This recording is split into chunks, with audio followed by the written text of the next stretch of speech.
Marcin, hi, how are you? You faced off with Tom. I believe he said some things to you in Polish. What did he say to you? Yeah, he said I'm not fat anymore. So he was referring that I lose some weight maybe over the past camp. Yeah.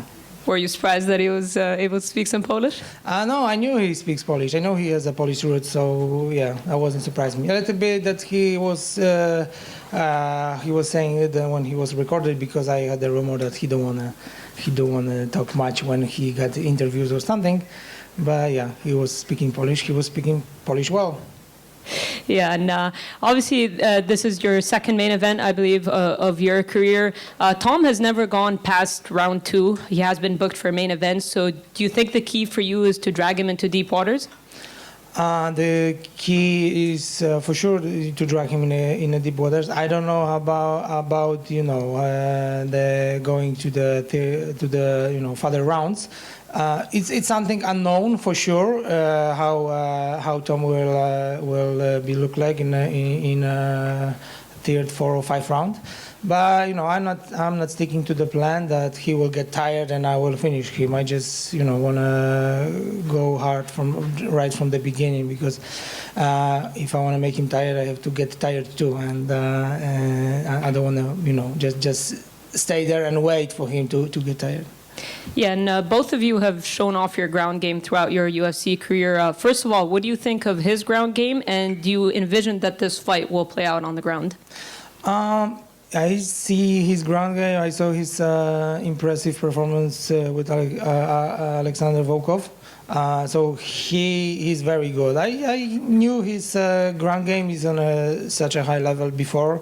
I spoke with some people, even from Poland, who train with Tom Aspinall, and yeah, we'll see. I don't feel like uncomfortable go to the ground with Tom. I confident about my skills there too, and yeah, we see how it plays out.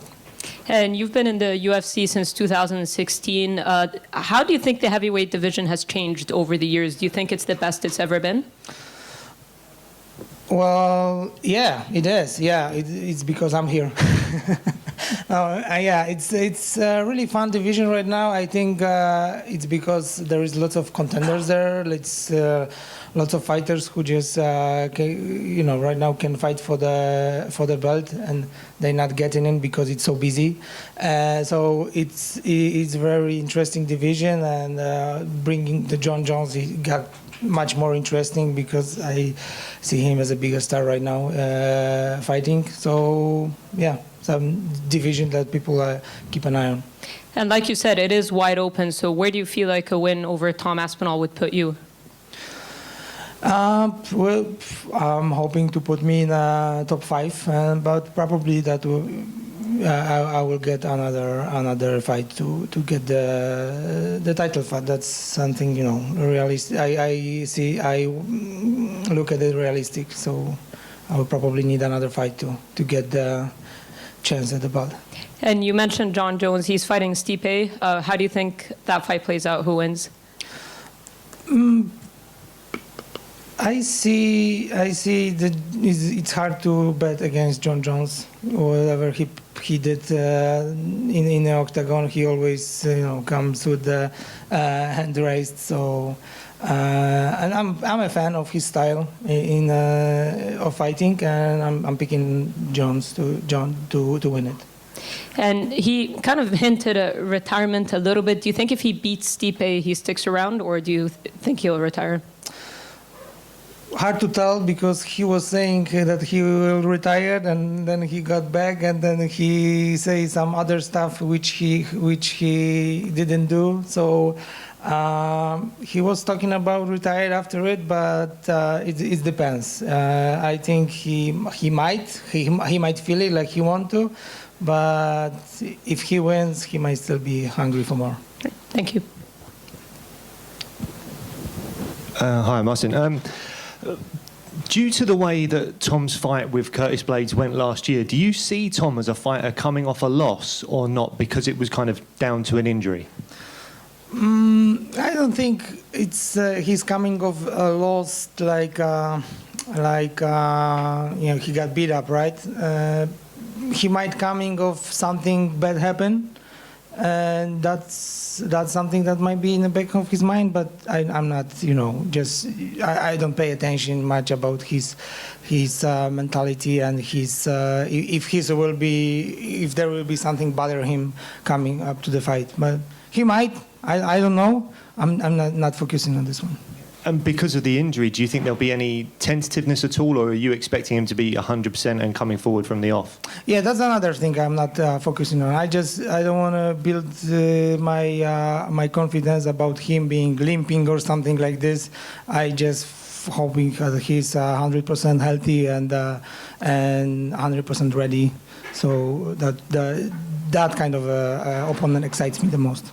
Would you think of Tom or rank Tom as your toughest opponent to date, or not? Absolutely, yeah. I no doubt he's my toughest opponent in my career. Best of luck, mate. Thank you. Marcin, to your left. Hi. A lot of the conversation in the media leading up to this fight has been about Tom, him coming back from injury, fighting on home soil, fighting in London. How does that sit with you? Are you happy being the guy who not too many people are talking about, or do you feel a little bit disrespected heading into this? I don't mind my position in this one. I really like to be an underdog. I really like to be in the blue corner. As long as I'm not the champion, it's nice to be an underdog. Just I have more stake to cut in this fight. Yeah, that's my approach for those kind of fights. I don't mind it, like it's really busy for me. The fight week, everything. I know how attention it gets. I signed for it. So I don't feel like I'm just the background here. I just feel like the main hero also of the main event.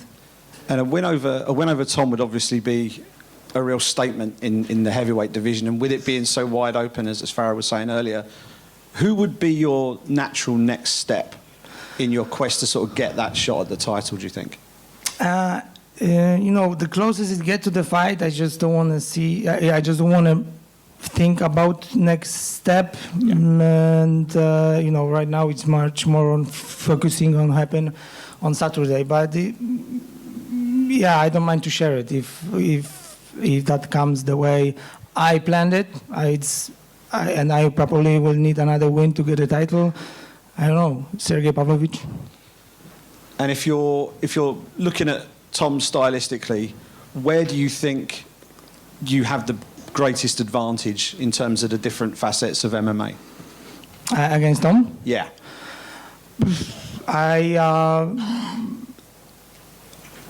It's hard for mention just one. I just feel like whatever he brings, I have to bring more. So I am just hoping to have advantage in every aspect. And London has a very large Polish contingent. Are you expecting there to be a strong level of support for you in the arena on Saturday night? I'm expecting to be some. Probably there will be, much more British fans booing for me a little bit and cheering for Tom. But yeah, there will be Polish fan base there, and I will be focusing on them to make them happy. Brilliant. Thanks a lot. You spoke about the crowd. A lot of fighters have the O2 Arena on their bucket list of places to fight. Was London somewhere that you'd always looked forward to fighting? Yeah. I was. That was the place I really want to fight. Once I know how big the martial arts here are, and yes, the O2 Arena. I've been attending the UFC events before here. I saw the atmosphere there, and that was really something I want to be a part of. And you've headlined an event before in your career, a little bit earlier on into the UFC. What are the differences that you're finding this week? For sure, there is a much more experience. that was like, I don't know, 6 or 7 years back, and there's lots of change, you know, like mentality, my approach to training, to fighting, to all this, you know, fighting show in general. So it would take a while to mention everything, but it's a completely different, you know, mindset for this one. And in terms of who you are as a fighter, how do you think you've developed since that time? You as a fighter, how do you think you've developed since that time? Well, I developed physically for sure. My body changed. There's lots of stuff that I build up. I skilled up. There's, you know, I was treated as a jiu-jitsu fighter before. Right now, I don't feel like there is a dominant, you know, one thing dominant in my game. I think like I'm well-rounded and fully prepared. I'm a mixed martial artist. And you've gone 2-0, I think it is, since moving camps. Can you talk about the impact that that's had to you? Say again. The impact that moving camps has had for you. The moving camp? This one? You mean the camp? How it's impacted your performances going forward? You moved camp, your new team. The new team? Yeah. Yeah, so I joined the team about 7 fights ago. So I really loved it. I travel around the world and I found it the best place to train. Really getting a lot with my coach, Andrzej Kościelski. And yeah, he's a big part of this win streak and how the fighters I am right now. And in terms of Tom, he's never been past the second round. So do you see that playing to your advantage, having gone the distance so many times before? It might. I'm not 100% sure say it will. I'm not focusing on, you know, I'm not building my confidence about he's getting tired in there. It might because it's unknown, but, you know, we will find it out on Saturday. Thank you.